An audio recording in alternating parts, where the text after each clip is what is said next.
जय माँ कालका। कैसे हो आप सब लोग। मैं सुनील सन्नी JKM पुजारी श्री कालका जी मंदिर पुत्र माँ कालका रानी जी का। सबसे पहले तो मैं आप सब लोगों से क्षमा प्रार्थी हूँ। काफ़ी टाइम से मैंने कोई वीडियो डाली नहीं। एक्चुअली बिज़ी था, कुछ घर के कामों में, कुछ अपने कामों में, कुछ ये लॉकडाउन वगैरह इन सब चीज़ों में बिज़ी रहा, तो मैं कोई वीडियो नहीं डाल पाया। चलिए और बताइए आप सब लोग कैसे हो। जय माँ कालका। माँ कालका रानी की कृपा दृष्टि आप और आपके परिवार पर हमेशा सदैव बनी रहे।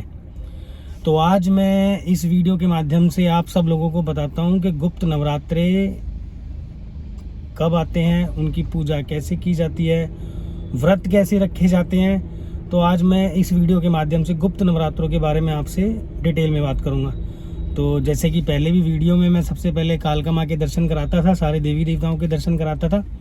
तो चलो चलते हैं, पहले कालका माँ के दर्शन करते हैं, फिर सारे देवी देवताओं के दर्शन करते हैं, फिर मैं आपको बताता हूँ कि गुप्त नवरात्रे क्यों रखे जाते हैं, कैसे रखे जाते हैं, कब आते हैं। तो पूरा डिटेल से हम इसकी पूरी विधि विधान के साथ पूजा के बारे में बात करेंगे। तो जय माँ कालका। वैसे मैं आप सब लोगों को बता दूँ 2 तारीख से गुप्त नवरात्रे हैं। तो चलिए ठीक है, पहले माँ के दर्शन करते हैं, उसके बाद फिर इस चीज़ के बारे में बात करते हैं। जय माँ कालका।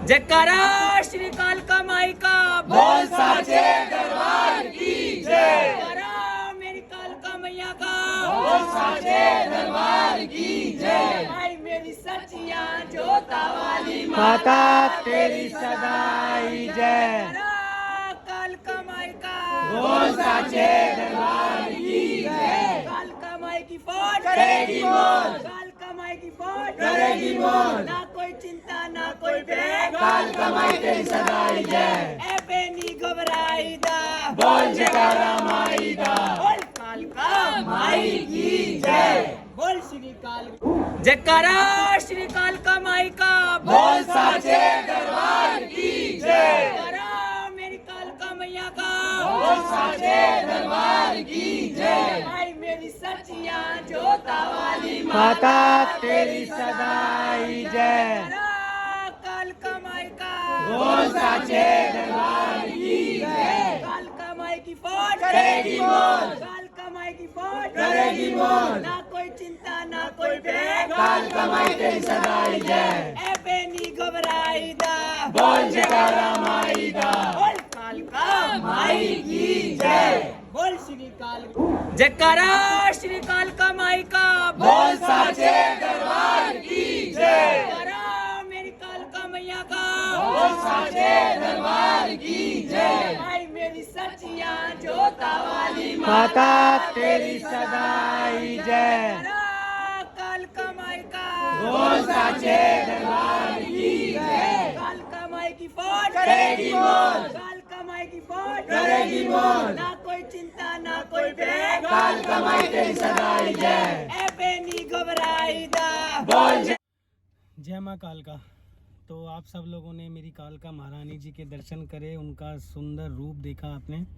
उसी के साथ मैंने भवन के भी दर्शन आप लोगों को कराए, सारे देवी देवताओं के दर्शन कराए। तो मैं इस वीडियो के माध्यम से कहना चाहूँगा माँ कालका रानी का आशीर्वाद आपके और आपके परिवार पर हमेशा बना रहे।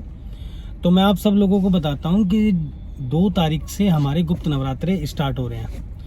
तो जैसे कि हम सबको पता, बहुत लोगों को इनके बारे में नहीं पता, और बहुत लोगों को बहुत कुछ पता है, और बहुत लोगों को थोड़ा कुछ पता है। तो मैं आप लोगों को बता दूं कि जो गुप्त नवरात्रे हैं ये फास्ट रखते हैं, बहुत लोग रखते हैं फास्ट, ऐसा नहीं है कि सभी रखते हैं, ठीक है। बहुत लोग नहीं भी रखते हैं, बहुत लोगों को पता भी नहीं है। तो अगर किसी को गुप्त नवरात्रे के व्रत रखने हैं तो उसकी विधि क्या है, उसकी विधि वही विधि है जैसे कि हम चात्र मास में जो नवरात्रे आते हैं हम नॉर्मल जैसे फास्ट रखते हैं, ऐसे ही इस नवरात्रों में भी उसी तरीके से व्रत रखे जाते हैं।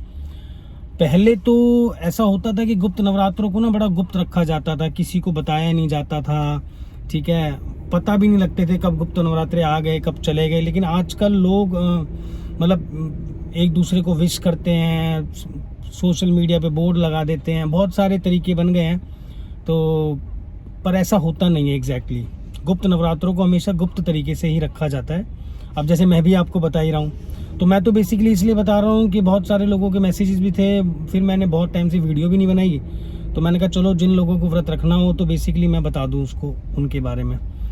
तो गुप्त नवरात्रे जो रखे जाते हैं वो गुप्त तरीके से रखे जाते हैं, इसीलिए इनको गुप्त नवरात्रे कहा जाता है। उसकी पूजा जैसे हम अपने घर के अंदर माँ की जोत जलाते हैं, माँ के व्रत रखते हैं, बहुत लोग कुट्टू के आटे से रखते हैं, बहुत लोग फल आहार से रखते हैं और बहुत सारे तरीके होते हैं, लौंग के जोड़े के रखते हैं। तो वो आपके ऊपर डिपेंड करता है कि आपको ये व्रत कैसे रखने होते हैं। जिसको पता होता है, पता नहीं है कि पहला नवरात्रा कब है, दूसरा कब है, तो दूसरा 2 तारीख को पहला नवरात्रा है। बाकी आप हिंदी कैलेंडर से, गूगल से, हर तरीके से आपको पता लग जाएगा कि पहला दूसरा नवरात्रा कब होता है। तो इनको उसी तरीके से रखा जाता है कि जैसे कि हम चातुर्मास के नवरात्रे रखते हैं। बट कोशिश करें, अगर आप घर में व्रत रखोगे तो सिंपल सी बात है, घर वालों को तो आपको पता ही होगा कि जी आपका व्रत है। बट कोशिश करें कि आप किसी से डिस्कस ना करें कि आपका व्रत है। मेरा कहना तो यही है, क्योंकि गुप्त नवरात्रे गुप्त तरीके से रखे जाएँ तो ज़्यादा ही अच्छा होता है। तो आप इसके बारे में किसी से डिस्कस ना करें। घर वालों को तो पता रहेगा, क्योंकि जब आप व्रत रखोगे, पूजा पाठ करोगे, जोत जलाओगे, अखंड जोत जलेगी, तो घर वालों को पता लग जाएगा। लेकिन आप अपने सर्कल में, यार दोस्तों में, रिश्तेदारी में किसी से ना कहें कि जी हमने गुप्त नवरात्रि की फास्ट रखे हैं। उसके अंदर यही होता है कि आप सुबह उठे, माता रानी की पूजा करी, घी की जोत जलाई, फल आहार से, पानी के नारियल से, जैसे भी आप पूजा करते आ रहे हो पहले से, वही पूजा आप करेंगे। दुर्गा चालीसा पढ़ लो, दुर्गा पाठ पढ़ लो, नींबू की माला माता रानी को चढ़ा दो, पान का बीड़े का भोग लगा दो, मिठाई का भोग लगा दो, लौंग के जोड़े अग्यारी कर दो। ठीक है, इसी तरीके से आप करोगे। शाम को फिर जब आपको लगे जैसे आप करते आए हो, हमेशा पूजा वैसे ही करनी चाहिए जैसे आप शुरू से करते आए हो। तो अगर आप फलाहार से अपना व्रत खोलते हो तो फलाहार से खोलो। कुट्टू के आटे, सिंगाड़े का आटा और सामक के चावल, ये सब चीज़ होते हैं, इनके साथ अगर आप अपना व्रत खोलना चाहो तो व्रत खोल सकते हो। इस तरीके से ये गुप्त नवरात्रों के व्रत रखे जाते हैं। फिर आती है कि जब हम अष्टमी पे उद्यापन करते हैं इन नवरात्रों का, जैसे हम सभी नवरात्रों का उद्यापन करते हैं, सभी व्रत का उद्यापन करते हैं, तो हमें इसका भी उद्यापन करना चाहिए। तो अब आ जाती है, उद्यापन करने के लिए हमें कंजक भी जिमानी पड़ेगी। तो जब आप कंजक जिमाओगे तो कोशिश करो कि जब आप कंजक जिमाओ तो मतलब ये क्या कि ना जिमाओ कि भाई हमने गुप्त नवरात्रों के व्रत रखे थे तो हम उसलिए कंजक जिमा रहे हैं, क्योंकि फिर वो गुप्त नहीं रहते। मेरा मानना ये है, बाकी तो सब लोगों की अलग अलग वो होती है धारणा, तो जिसका जैसे ठीक लगे वो कर सकता है। लेकिन मेरा मानना ये है, जब गुप्त नवरात्रि हमने गुप्त तरीके से रखे तो उद्यापन भी तो हम गुप्त तरीके से ही करेंगे ना। तो अष्टमी वाले दिन या नवमी वाले दिन, जिस दिन भी आप उद्यापन करोगे, तो उसके अंदर जैसे आप अपना घर में हवन करते हैं या माँ को मीठे का भोग लगाते हैं या ठावरी हम मंदिरों में देते हैं, जैसे भी आप करते हैं उसी हिसाब से करके आप कंजक जिमाओगे। कंजक अगर आपको ईजिली अवेलेबल हो जाए तो ठीक है, वरना आप एक काम करो, जो भी आपको कन्याओं को देना हो वो आप पैकेट बनाओ, पन्नी में डालो, पैकेट बनाओ, डिब्बे में डालो, जो आपको कंफर्टेबल हो उसमें डालो। बाहर जाके किसी भी कन्या को दे सकते हो, मंदिर आपके घर के आसपास कोई है वहाँ जाके कन्याओं को दे सकते हो। तो ऐसे भी आप उद्यापन कर सकते हो। लेकिन ध्यान रहे, देखो मैं फिर एक बात कह रहा हूँ कि मैं किसी की भी पूजा को गलत नहीं बोल रहा, मैं किसी की पूजा भावना को गलत नहीं बोल रहा। जो जैसे पूजा करता है वैसे करे। मैं ये भी नहीं कह रहा कि जो मैं बोल रहा हूँ शायद सही हो। भाई हर ग्रंथ के लोग होते हैं, हर तरीके के लोग होते हैं, वो अपनी तरफ से पूजा करते हैं।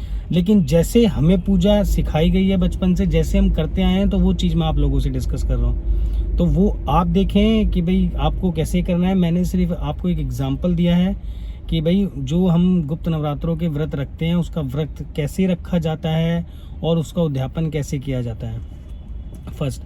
दूसरी बात, बहुत सारे लोग हैं यूट्यूब पे, गूगल पे, मतलब बहुत सारी किताबों में अलग अलग तरीके रखे हैं कि भाई गुप्त नवरात्रि ऐसे रखने हैं, वैसे रखने हैं। तो वो आपको देखना है कि आपको जो मानना है, जैसे आपको रखना है आप वैसे रख सकते हैं। मैं किसी को भी कहीं तक भी कोई गलत नहीं कहता।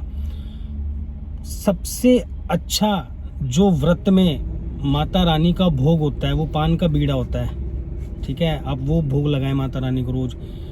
लड्डू का, मिठाई का भोग लगाएं माता रानी को रोज़। नींबू की माला ये चढ़ाएं माता रानी को। अग्यारी करें, पानी का नारियल करें। और जो पानी का नारियल होता है, आप उसको जब अष्टमी पूरी हो जाती है उस पानी के नारियल को फोड़ें और उस पानी को खुद ग्रहण करें और फिर उस नारियल के छोटे छोटे पीस करके आप कंजक को दे सकते हैं। उसको प्रसाद के ग्रहण तौर पर अपने परिवार में भी बांट सकते हैं। तो मेरे हिसाब से जितना मुझे बताना चाहिए था मैंने बता दिया। बट अगर कुछ रह गया तो आप मेरे को कमेंट करें, कोशिश रहेगी कि मैं रिप्लाई करके बता सकूं। या फिर कोई नई वीडियो डाल के मैं आपको बता सकूं अगर कुछ रह गया हो, तो मेरे हिसाब से मैंने आप सब लोगों को बता दिया है। बट फिर मैं कह रहा हूं कि गुप्त नवरात्र हैं तो कृपया करके इनको गुप्त तरीके से ही रखें। जय माँ काल का। बाकी वीडियो में अगर कुछ गलत बोला हो या किसी को मेरी बातों से कोई ठेस पहुंची हो या कहीं तक भी कुछ ऐसा हुआ हो तो उसके लिए मैं हाथ जोड़ के माफ़ी मांगता हूँ। जय माँ काल का। तो गुप्त नवरात्रे की आपको बहुत बहुत शुभकामनाएं। 2 तारीख से गुप्त नवरात्रे हैं, जिसको रखने हैं बहुत अच्छी बात है, जो नहीं रखेगा उसके लिए भी बहुत अच्छी बात है, क्योंकि माँ नाम ही एक शब्द है, वो अपने बच्चे को कभी परेशानी में कोई काम नहीं कराती। तो अगर मन है तो रखो, नहीं मन है अपने घर में जोत जलाओगे तो भी माता प्रसन्न होगी। तो चलो ठीक है। जय माँ काल का। माँ काल का ब्लेस यू। मैं सुनील सन्नी जे के हम पुजारी श्री कालका जी मंदिर, पुत्र माँ कालका रानी जी का। जय माता दी। जाते जाते दोबारा से गुप्त नवरात्रों की आपको बहुत बहुत शुभकामनाएं। माँ कालका रानी की कृपा दृष्टि आप और आपके परिवार पर सदैव बनी रहे। जय माँ कालका।